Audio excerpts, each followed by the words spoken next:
So I wrote Spirits of the Darkness back in 2013 with a character named Syn that was actually the originated from a game called WrestleMania 18 for the GameCube. I don't remember what year it was. I'm thinking like 2002.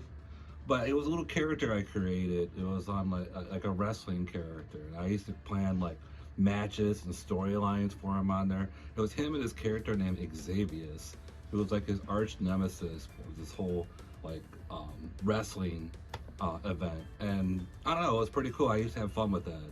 But then people just kept dying on me one year. My stepdad died. My boss at work died, and a friend at work died. It was all this death. So it was like, an only way to cope with that is how I wrote Spirits of the Darkness, because it was about like spiritual ghost stuff, and also kind of stuff that kind of happened to me in it, and some of my dealings with the ghosts. I kind of incorporate that into the story. I just thought that was truth is stranger than fiction.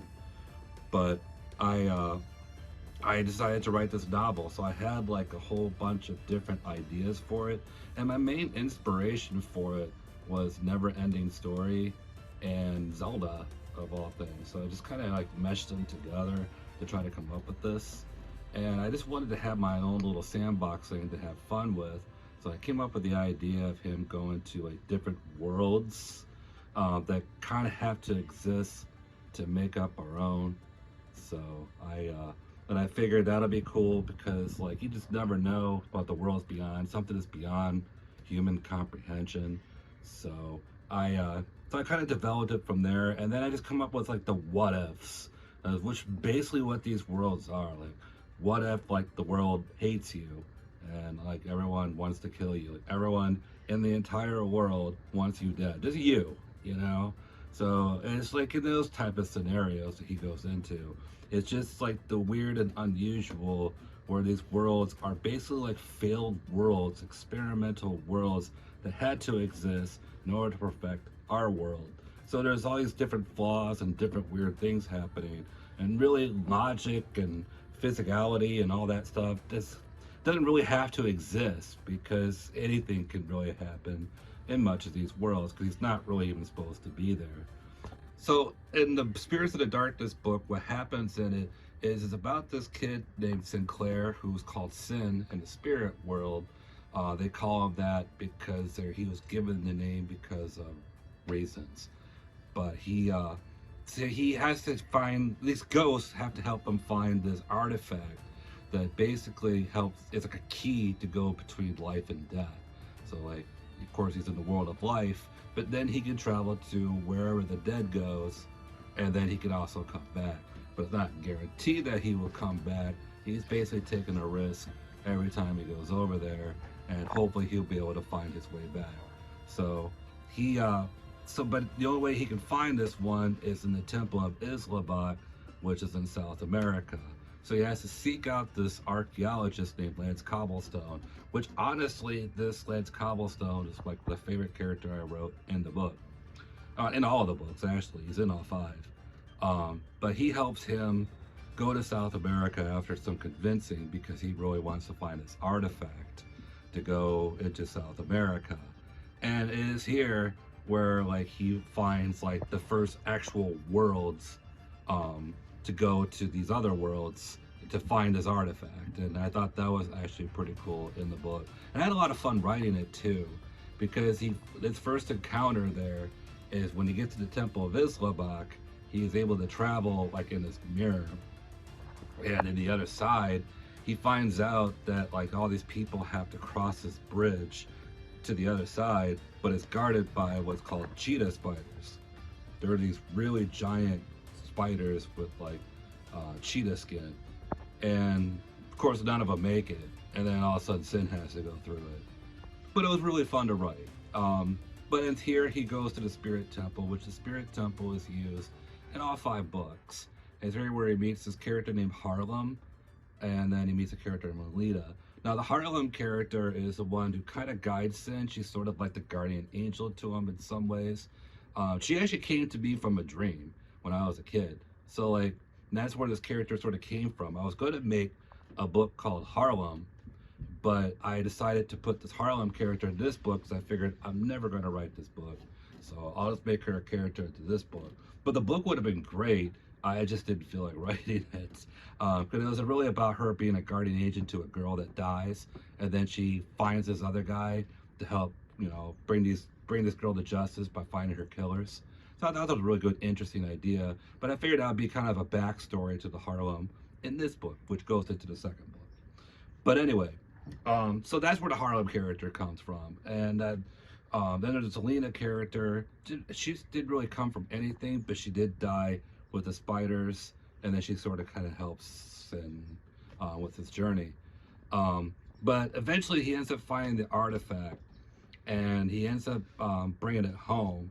And I thought it would be an interesting play that he brings it to school with him and stuff like that. Like being just a kid, showing this around. So I don't see any kid having some artifact that has mystical powers. They're not going to go show it to their friends or maybe have a show and tell with this particular artifact. There's just no way. So he goes there, but he ends up getting like these powers from like this artifact. It's called a Satra.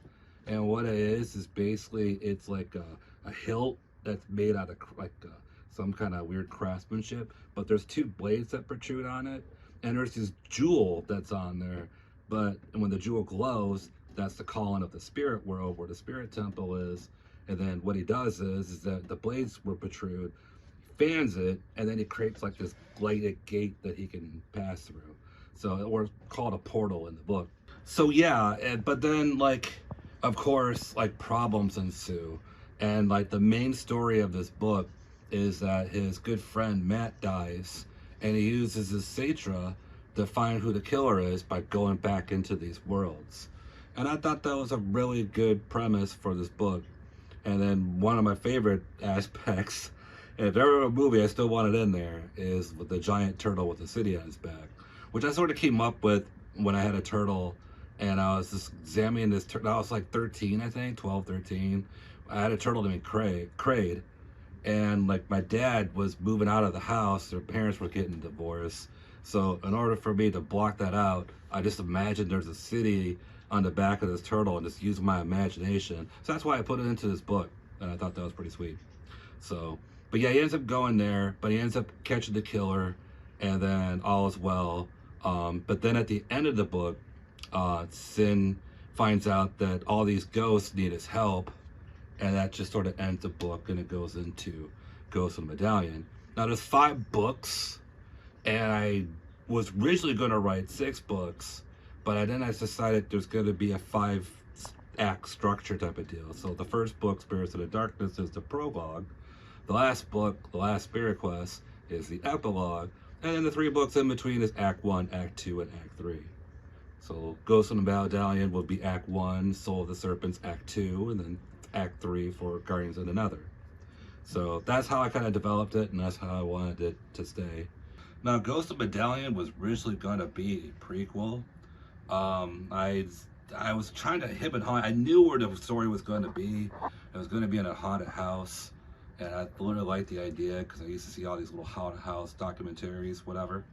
So I thought I'd be a prequel, and the original idea of it is that when Syn saw his father, he ends up killing Syn, and then he ends up at the other side of this house, but he can't get out of it. But I didn't really like the idea at the end of it, so I just figured no. And the other thing I really didn't like, I really hate when movies have like a prequel and their second movie. If you're gonna have a prequel and like your sequel, why wasn't that the first movie? So that's why I really just scrapped the prequel thing. It's like, dude, why wasn't this the first book then? So yeah, I scrapped that. So the second book has a guy named Joel, and he just died in the beginning of the book. He's like that, and then he's looking at his dead body on the ground, and then these mobsters killed him. They're called the Markers, and then they're going to go and kill his like girlfriend, fiance, and his kid or whatever, and he wants to stop them, but he's a ghost. He can't really stop them. So that's where Syn comes in. He finds Syn. He finds out that he's his kid that can talk to all these ghosts. So he goes to him, but like there's these dangerous guys going over there. But by that point, Syn can pretty much fight. He's pretty much like a John Wick, Bruce Lee type by this point anyway. So he's like, I don't care, I'll just go over there, we'll be fine. So he goes over there and he beats him up, but then he ends up making him mad. So now Syn becomes a target. And that's pretty much like the basis for the rest of the book, because Syn's not really supposed to be as strong in this one. Not like the progressions in the book where he becomes pretty much a god. He's still kind of learning his powers and he's still developing them. So he has to go pretty much like he did in the first one, where he's just a regular old boy with powers but really doesn't know how to use them. So he finds Joel, but Joel has the information to stop the markers, but he ends up getting kidnapped by these bad ghosts led by Rose Locke, which was a character that I really wanted to develop for another project, but she ended up on this one. So Rose Locke was a character that was supposed to be like in the Roommates movies that I made, and she was supposed to be like so I made this character named Raven, who's like a goth character. Well, she was supposed to be like the female version of that, but she never ended up in there, so I wrote her up as a villain on this one.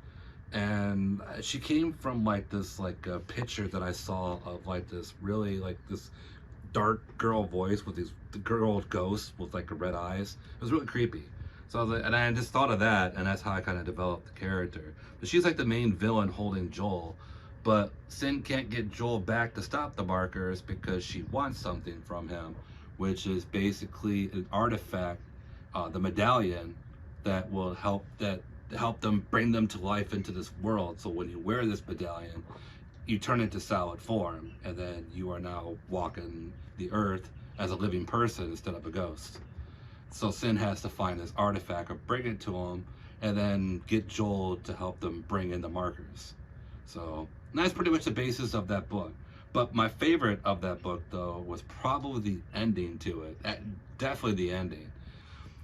So at the end of the book, Syn is going to the bank with his mother, and there happens to be, of course, a bank robbery. And it's here in the book where, and for the entire series, the first time for the series, Syn demonstrates his powers in front of all the people there, including his mother. And he ends up just beating up all these robbers and stuff like that. And then at the end of it, all the police are surrounding Syn, and his mother looks at him, not knowing who he is. And that's where the book just cuts. I thought that was really cool. But that was Ghost of Medallion. And then that's the Act 1 of the series. Then it goes into the Act 2 of the series, Book 3, which is Soul of the Serpent. So Book 3, Act 2, Soul of the Serpent, part of the Syn Saga. That's when, that's actually my favorite out of the Syn books. Actually, my absolute favorite is the last one. But as far as the ones with like the Syn Saga with Syn, Soul of the Serpent was easily my favorite. Because with that one, that's when you first meet Xavius on there. It was a character I was really excited about putting into these books. And I just couldn't put him into the first two because I just couldn't artistically put him in there. I felt like his character just had to wait because of how the story was, and I didn't want to cram it with too many things. So he had to be in this one. But what's funny about this character is that he's sort of like a smack talker, where when he first meets Syn, he meets Syn, and like, cause Syn has to go correct some kind of problem he did in his other world, and then he happens to run into Xavius. When Xavius sees him, he just sees this little kid, and he was supposed to kill him, but no one told him he was just some kid. So he just ends up tooling around with him, you know. But the thing is about Xavius, what I really liked about writing him, he's the type of character that does have morals. He doesn't really want to kill children. He just, you know, he's kind of absolutely refuses, but he has to in order for this initiation for the world he comes from. So, but yeah, so they have like a feud throughout the entire book. But the whole plot point of the book is that the government is actually taking notice of Syn, and then his mother and his next door neighbor, a police officer, Officer Harper, are telling him, you need to stop because the government's looking at you now. And now we know that you go into these other worlds and you have these secret powers. You need to stop that because the government wants to take you away and like study you or recruit you or whatever. But they're looking at you and they're bothering us, so stop.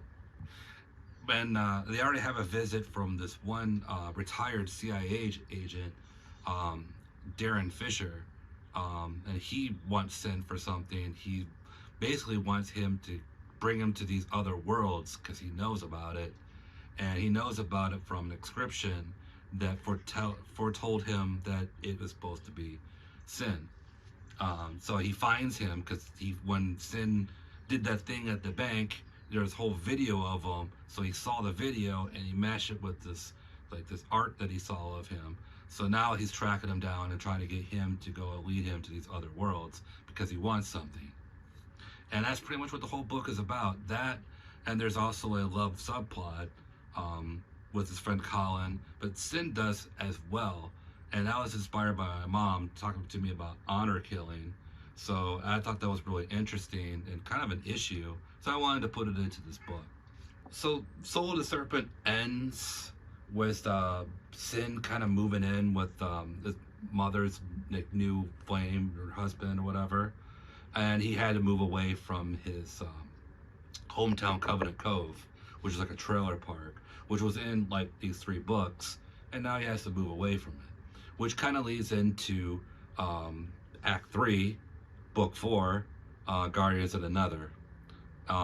In that one, to me, that one was like the darkest of the series, and it had to be, even though I hated writing something so dark, because the main villain on it is supposed to be someone who is more monster than all the monsters that Syn has come across.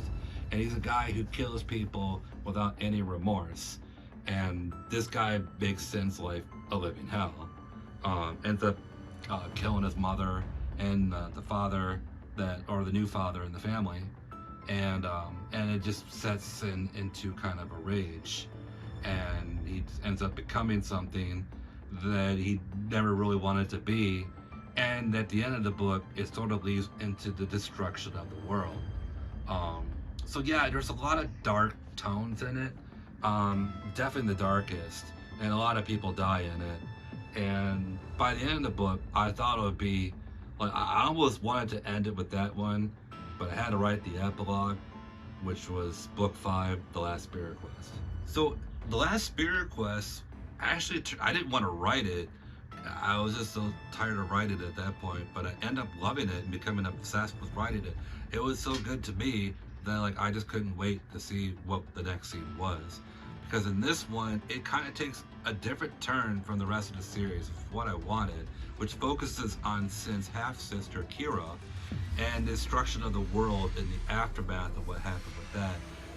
What really happens is that half of the world becomes like a nuclear blast, nightmarish, all these monsters and like weird stuff happening. Basically, Syn brought in what he went to in these worlds that came into our world, but it stopped halfway through when I was trying to engulf the world. So these people were Kira's at. They have to lead all these people to the other side that they hope is normal. That's what they heard. Hopefully it is. But they have to escape this world, which is full of monsters and dangers and all that stuff. Basically, they could die there if they could stay there. So they're trying to find. But the thing is that it's blocked by kind of like a big giant tree with like these spiders in it, like a community. And I kind of thought of that because I saw like this big old bush and there was these spiders in it, and it looked like a community. I almost thought they would have like little houses or something like that in there. It's what it looked like. You got one house and one spider in one little cave, another spider in another little cave, and you got that one spider that's always looking at you. But it's weird because they're all hanging out like they live in this community. So I put it into this book. So basically, the first half of the book, Kira's trying to find a way. She has to go to the other side and find her brother Syn, get something from him, come back, and then try to get everyone to the other side and hopefully find out if the other world is normal. And then dealing with the president of the United States, who still have his ego, still thinks he has like an iron fist on the world, when people are telling him, look, when everything was destroyed, you were destroyed. So there's no like politics or anything. We're starting over, clean slate. But the government doesn't want that. The rich doesn't want that. So they want to have everything back to way is, back to normal. But because there's not that many people left, why can't we all just be like, the same, and then have like the same as everyone else, work together?